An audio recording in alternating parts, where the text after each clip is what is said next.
વિષય ગુજરાતી, પાઠ 6 ભીખુ. એમના લેખક છે ગૌરીશંકર ગોવર્ધનરામ જોશી. એનું ઉપનામ છે ધૂમકેતુ. એમનો જન્મ 1892 અને મૃત્યુ 1965. ધૂમકેતુનો જન્મ ગોંડલ પાસેના વિરમ ગામમાં થયેલો છે.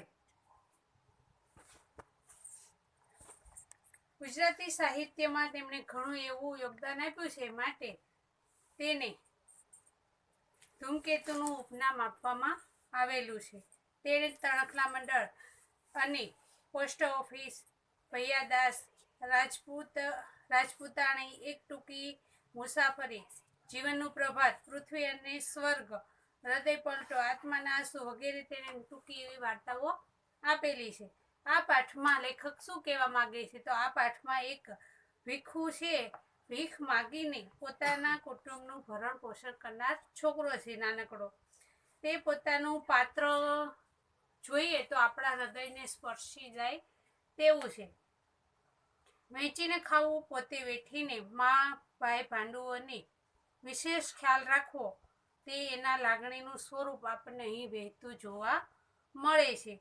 ભીખુએ જલેબી ખાધી નથી અને ડાળિયા પણ ખાધા નથી, છતાં પોતાના ભાઈ ભાંડુ માટે પોતાની મા આગળ અસત્ય બોલે છે.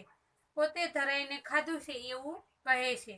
ભીખુના અંતરની આ અમીરાત અને તેના દિલની લાગણી એ આપણા એટલે લેખક કહે છે કે મારા વર્તનમાં એનું પ્રતિબિંબ થતી જોવા મળે છે. તે સમગ્ર ઘટના એ સરસ રીતે લેખકે આપણને વર્ણવી છે. તો પહેલા આપણે શબ્દ સમજૂતી જોઈએ, પછી પાઠ સમજીએ. તો પહેલો શબ્દ છે ઠઠારો, એટલે સામાન્ય આંજવા માટે અથવા પ્રભાવિત કરવા માટેનો દેખાવ. ભપકો એટલે ભીડ. કમાન એટલે ધનુષ્ય જેવા આકારવાળું રચના. કંગાળ એટલે ગરીબમાં ગરીબ.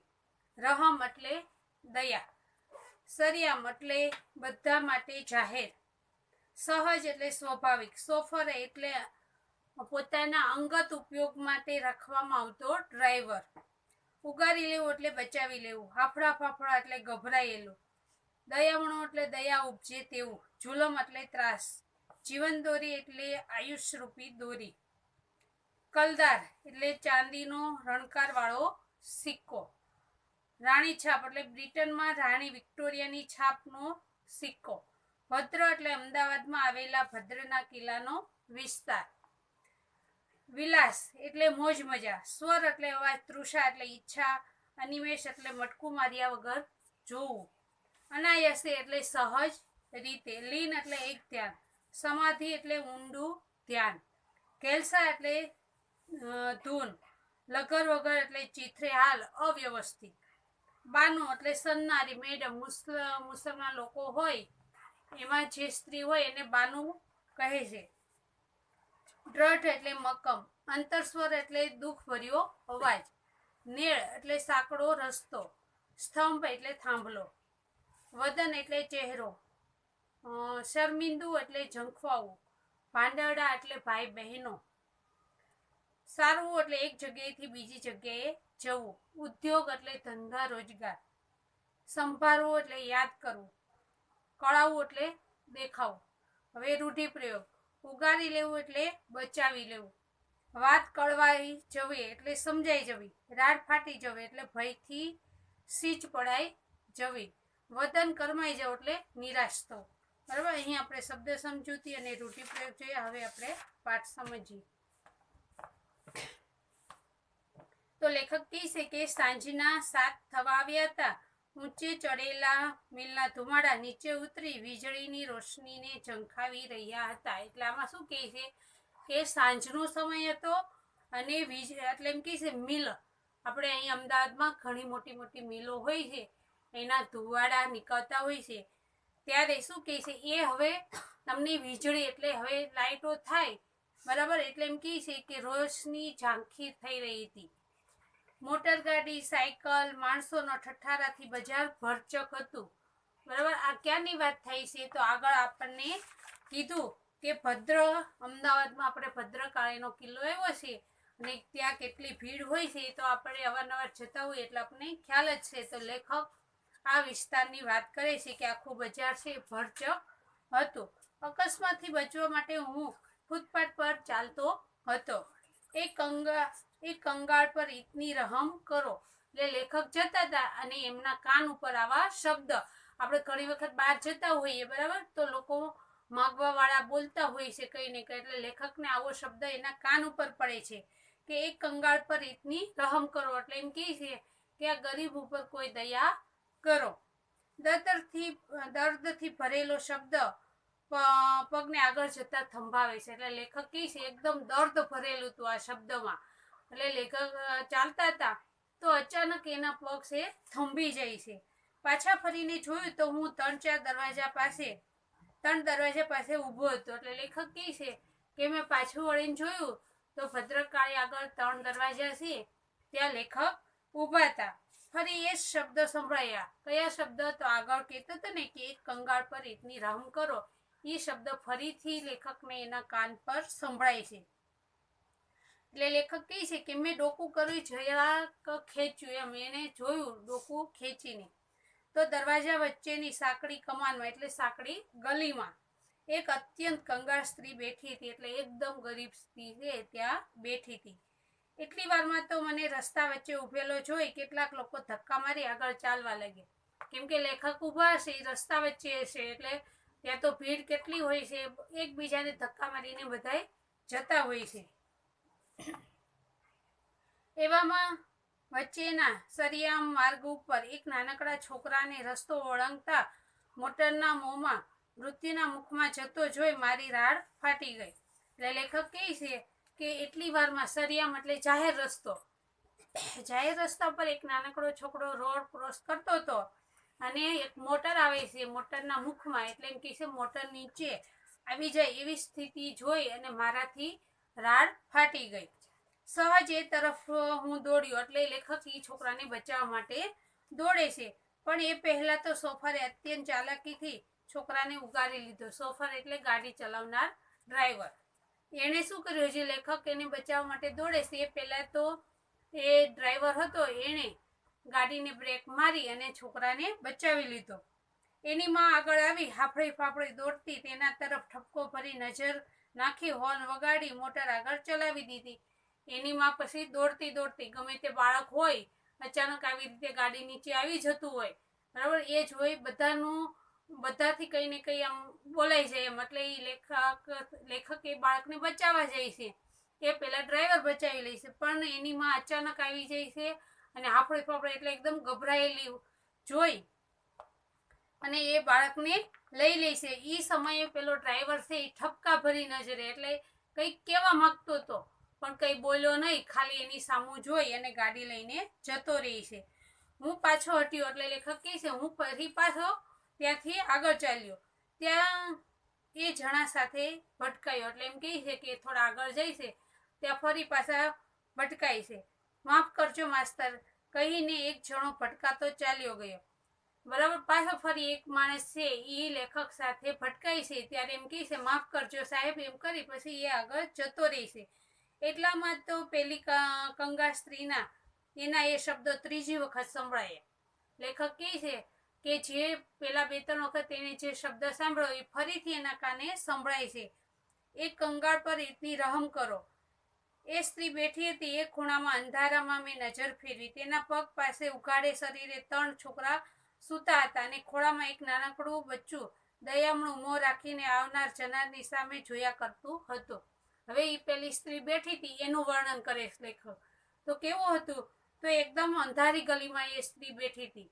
એની બાજુમાં 3 છોકરા કપડા શું કીધું શરીરે ઉઘાડે શરીરે એટલે કપડા પહેર્યા નહોતા અને એની બાજુમાં સૂતા હતા અને એક છોકરું છે એના ખોળામાં નાનું હતું એટલે એના ખોળામાં સૂતું હતું. પણ જે લોકો ત્યાંથી આવતા જતા હતા એની સામે છે એ છોકરું છે જોયા કરતું હતું. એને એમ કે કોઈ આપીને જશે, કઈ આપશે, એવી રીતના માગવા વાળા હોય તે આપણે ઘણી વખત એ દ્રશ્ય જોતા હોઈએ કે જઈએ તો માગવા વાળા હોય એ આવનાર દરેકની સામે જોવે છે.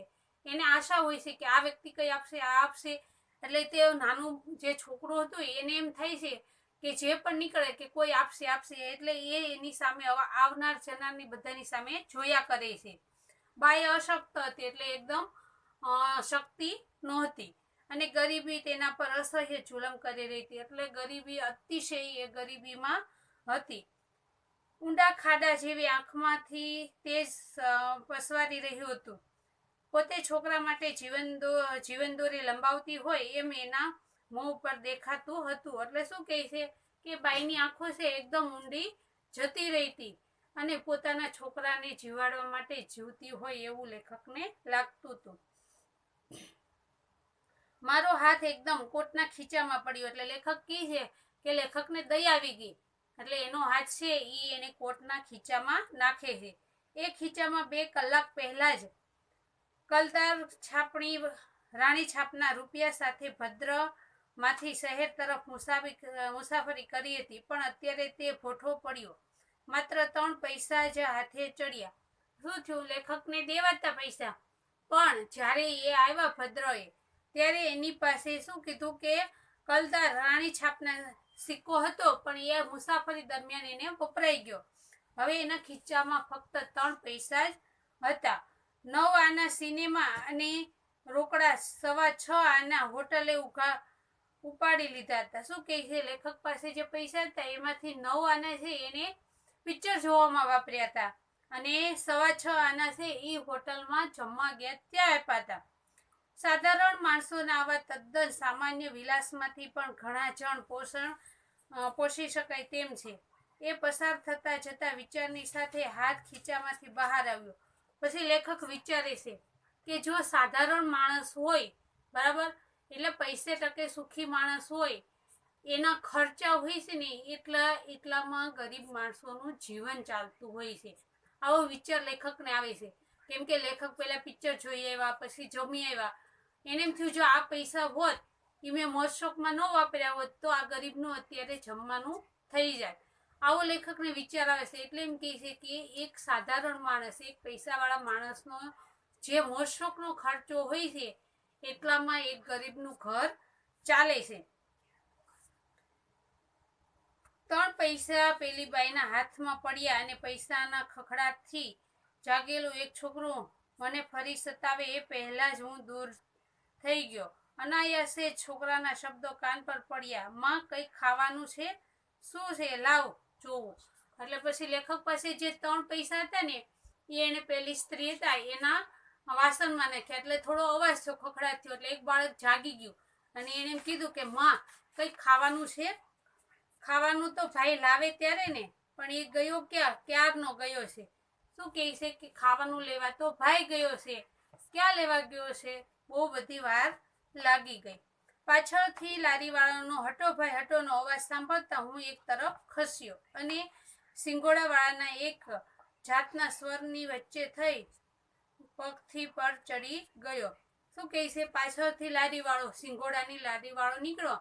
એણે કીધું હટો ભાઈ હટો. એટલે લેખકે પાછું જોયું તો એક સિંગોડાની લારીવાળો હતો. લેખક જે પગેથી ચાલવાની હોય, પગથી એના ઉપર ચડી જાય છે. ફૂલોની છાબડીઓ પર, નાળિયેર પર, સાબુ પર, ગોળ પર, એમ અનેક પદાર્થો પર ફરતી ફરતી દ્રષ્ટિ સામેના રસ્તા પર મીઠાઈની 2 દુકાનો છે એની આગળ જામેલી લોકોની ઠઠ ભરેલ ખેંચાઈ. એટલે લેખક કહે છે, લેખક આખા બજારમાં શેની ઉપર પોતાની નજર પડી છે એ કહે છે. તો પેલા ફૂલોની છાબડી હતી તેના પર, નાળિયેર પર પડી, સાબુ, ગોળ, આવા અનેક પદાર્થો ઉપર પોતાની નજર ફરતી ફરતી એક મીઠાઈની દુકાન છે ત્યાં એમની નજર સ્થિર થાય છે. કંઈક તહેવાર હતો, બંને દુકાનોએ રોશની હતી. મારા પગલાં સહજ એ તરફ પડ્યા. લેખક કહે કે આ બધું જોતા જોતા હું જતો હતો ત્યાં મીઠાઈની દુકાન હતી. એ દુકાને લોકોની ભીડ હતી, અને દુકાન ઉપર રોશની શણગારવામાં આવી હતી, એટલે મને એવું લાગ્યું કે કંઈક તહેવાર હોય એવું લાગ્યું. દુકાનમાં ગોઠવાયેલી મીઠાઈઓને જોવા માટે ઘણા ખરા ઊભા હતા. એટલે જે દુકાન હતી એમાં મીઠાઈઓ ગોઠવાયેલી હતી એ જોવા માટે ત્યાં ઘણા લોકો ઊભા હતા. કેટલીક પારસી બાઈઓ મીઠાઈઓની ખરીદી કરતી હતી, પણ 100 દૂર ખૂણામાં એક નાનકડો 10-12 વર્ષનો છોકરો અત્યંત તૃષ્ણાથી અનિમેષ દ્રષ્ટિએ મીઠાઈના થાળ તરફ, ખાસ કરીને સૌથી આગળ પડેલા જલેબીના ચકચકિત ગૂંછળાઓ તરફ જોઈ રહ્યો હતો. અચાનક મેં એને જોયો. ભક્તિભાવથી જાણે એની દ્રષ્ટિ ત્યાં ચોંટી હતી. લેખક આ જોઈ રહ્યા હતા એ દરમિયાન મીઠાઈની દુકાન ઉપર પારસીઓની સ્ત્રીઓ છે મીઠાઈ ખરીદી રહી હતી. બરાબર. પણ ખૂણામાં એક છોકરો, કેવડો કીધો, 10-12 વર્ષનો, એટલો નાનો એવો છોકરો છે, એ ત્યાં ખાલી મીઠાઈની અનિમેષ એટલે એક ધારી દ્રષ્ટિએ મટકું માર્યા વગર પણ મીઠાઈની સામું જોઈ રહે છે. એમાંય સૌથી આગળ જલેબીના ગુચરાવાળી મીઠાઈઓ પડી હતી, તો એની સામે તો એ નજર હટાવતો જ નથી. ભક્તિભાવથી જાણે એની દ્રષ્ટિ ત્યાં ચોંટી ગઈ. જેમ આપણે કેમ ભક્તિ કરવામાં લીન થઈ જઈએ છીએ, બરાબર. કોઈ સારું ભજન આવતું હોય તો આંખો બંધ કરી અને આપણે સાંભળતા હોય, એવી રીતના પેલો છોકરો છે એ મીઠાઈની સામે જોઈ રહે છે. એના અંગ પર એક સાજું લુગડું નહોતું. લેખક કહે છે, હવે એ છોકરો કેવો હતો એનું કહે છે કે એ છોકરાના શરીર ઉપર જે કપડું હતું એ સાજું, એક કપડું એનું સાજું નહોતું, એટલે ફાટેલા કપડાં પહેર્યા હતા ટૂંકમાં. એના ચહેરા પર આશા, નિરાશા એવા કોઈ જાતના ભાવ નહોતા. બરાબર. એ છોકરો કેવો હતો, તો એના ચહેરા ઉપર એવા આશા કે નિરાશા, દુઃખ થયેલો એવો કોઈ એના ચહેરા ઉપર ભાવ હતો નહીં. હું ધીમેથી ગોળ ચકાવો ખાઈ પેલા છોકરાની પડખે પણ જરા દૂર અંધારામાં જઈ ઊભો અને એના પર નજર ઠેલવી. તે શાંત લીન બનીને જલેબી નીરખી રહ્યો હતો. લેખક કહે કે હું ગોળ ચક્કર ખાઈ અને ફરી એ છોકરો જ્યાં ઊભો હતો એની નજીક જઈ અને ઊભો રહે છે અને એ છોકરો શું કરે છે એનું નિરીક્ષણ કરે છે. એની આ સમાધિથી આકર્ષાયેલો એક જુવાને મારા તરફ જોયું અને હાસ્ય કર્યું. એટલે એ લેખક કહે છે કે આ છોકરો તો જલેબીની નજર સામે જ હતો, પણ એ દરમિયાન ત્યાં ખરીદી કરવા આવેલો, મીઠાઈ લેવા આવેલો એક બીજો યુવાન છોકરો હતો. એ આ લેખકની સામે જોવે છે. એટલે પછી લેખકની સામે જોઈ અને હાસ્ય કરે છે. શું કરવા, તો એને આ છોકરાનું બંનેની નજર છોકરા ઉપર પડી હોય છે. એટલે કેટલો લીન થઈ ગયો છે મીઠાઈની અંદર એ જોઈ અને લેખકને અને પેલા યુવાન છોકરા છે એને હસવું આવે છે. એટલે એ લેખકની સામે હાસ્ય કરે છે. પણ મારા તરફથી કશો જવાબ ન મળતા તે દુકાન તરફ વળ્યો. પેલો હસે છે, બરાબર, છોકરાની મજાકની રીતમાં થયું ને, પણ લેખક એની સામે હસતા નથી. એટલે તે યુવાન છે એ ફરી પાછો દુકાનમાં જતો રહે છે. પાસે જલેબીનું પડીકું બંધાવ્યું અને તેમાંથી એકાદ કાઢી ખાતો પેલા છોકરા પાસેથી પસાર થાય છે. હવે એક તો નાનો છોકરો છે એને જલેબીની અંદર એની નજર ખૂંચી ગઈ હતી અને પેલા છોકરો એને લલચાવવા માટે થઈને જાણી જોઈને એ જલેબી લે છે, એમાંથી એક જલેબી કાઢી અને બતાવવા માટે થઈને એની પાસેથી ખાતો પસાર થાય છે. ઘણા છોકરા આવું કરતા હોય છે, બીજા છોકરાને દુઃખી કરવા માટે થઈને પોતાની પાસે જે વસ્તુ હોય એ આપે નહીં અને બતાવે, પણ આવું કરવું જોઈએ નહીં.